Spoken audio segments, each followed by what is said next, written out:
I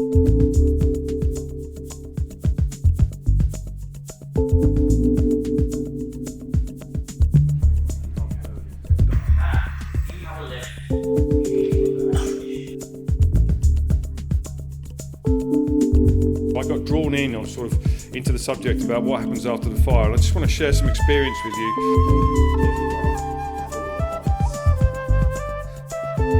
I learn so much by talking to other people that I meet, and I make really long-standing connections. Pouring water onto an EV in thermal runaway is like pouring water onto the roof of your house when your kitchen's on fire. Thank you, gentlemen.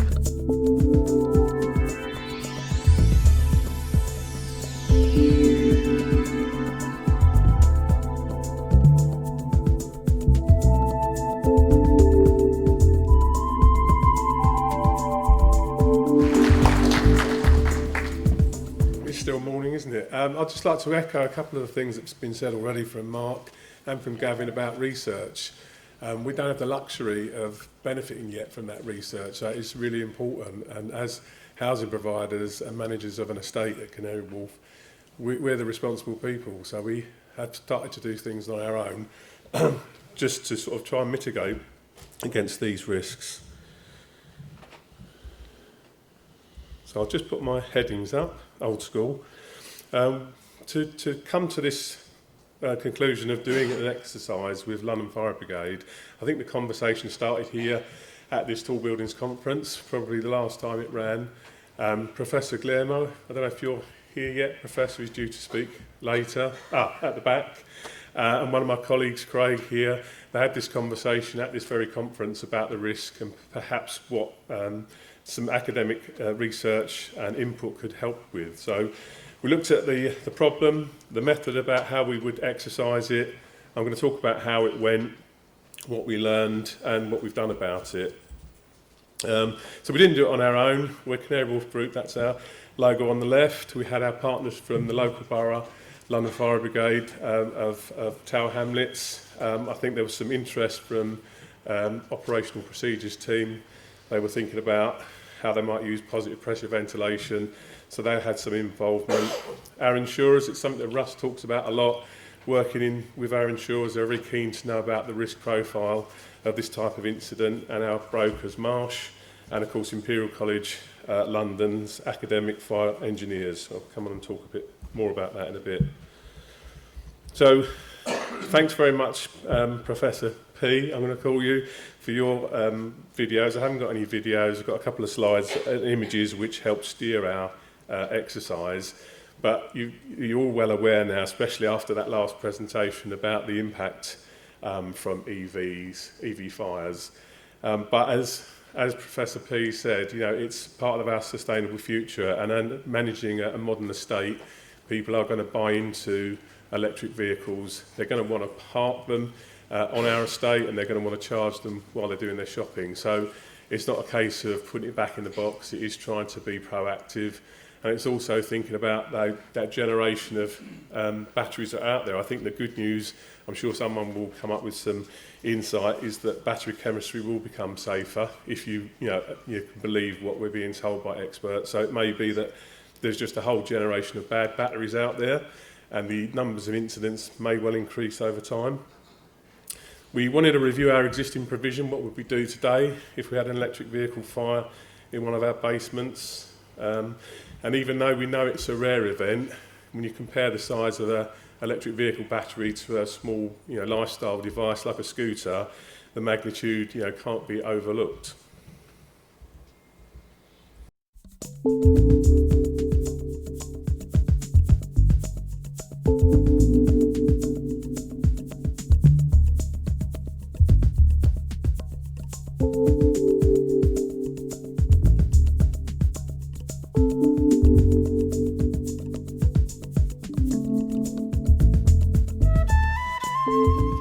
So as I said, we reviewed what we currently do. Fortunately, we've got a big security presence on the estate, so people who will respond. We've got the benefit of a fire duty officer 24/7 who will respond to fire alarms activating. we've got already existing engagement with London Fire Brigade, so they can come around to the estate and see the risk profile and visit many of the areas where they can try to visualise their the types of incidents they might get. But in particular, it was that cooperation from Imperial College where they suggested they could create a fire model using CFD. Now that involved them coming down to the estate, looking at the area we decided to model on. We've got a level 3, -3 car park with some Tesla charging stations. So that was the area that they came and measured several times. They visited and talked to us, looked at the sprinkler installation, the detection that we've got, took that measurement, went away for a while, put it into their computer, came up with a nice model. So I've got a paperweight on my desk still that is the 3D printed model of the fire, but also we could run that model in real time during the exercise. So what we asked LFB to do was turn up with pretty much whoever they wanted. I think we judged that it would be 3 or 4 people. I think we got a dozen in the end. Fire engineers, people from central operations, the local borough team.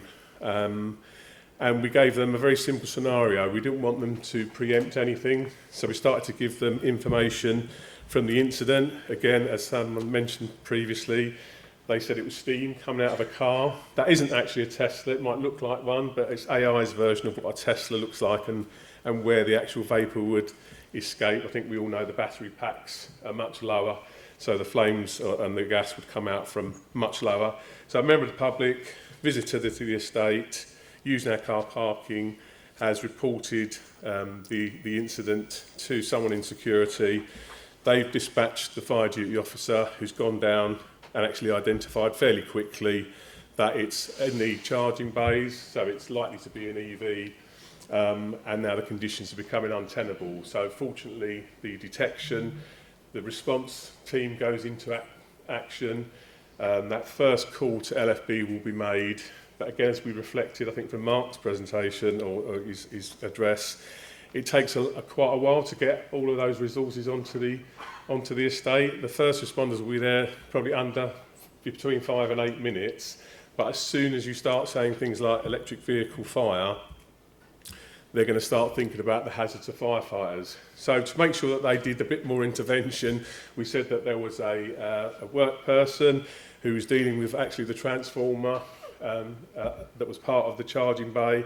They hadn't reported back. We tried to contact them, so LFB had to start asking us a lot of questions. Now, part of that interaction was we got a lot of people from the estate from their actual roles, so LFB were able to ask for information about would there be any isolation points, what about water runoff, and tons of other questions, to the point where they realised they needed more resources. So they already escalated the incident. I think they went to they might have had nearly 6 appliances because we've got tall buildings, that's correct, and then they made pumps 8. Now that actually gets about 25 vehicles coming on the estate. So again, we're fortunate in that we've got the security team. They can start thinking about closing roads, stopping cars coming onto the estate, and start placing those vehicles. But eventually, just at the point they'd asked all of their questions, we found that the engineer had phoned in, had gone for a coffee, didn't get his calls when he was getting his coffee, so when he finally got the call, he was able to call back in and say, it's okay, I'm safe. And at that point, although LFB were ready to do their intervention via that protected stairwell, we ended the exercise. The point was we got the opportunity for everyone to play those roles against a realistic fire scenario. We started to have a big conversation afterwards across 5 different rooms we were using at 1 Canada Square. This is our business continuity and resilience function. So somebody led on that, and during that conversation we tried to identify lessons learned and what we could possibly do in the future.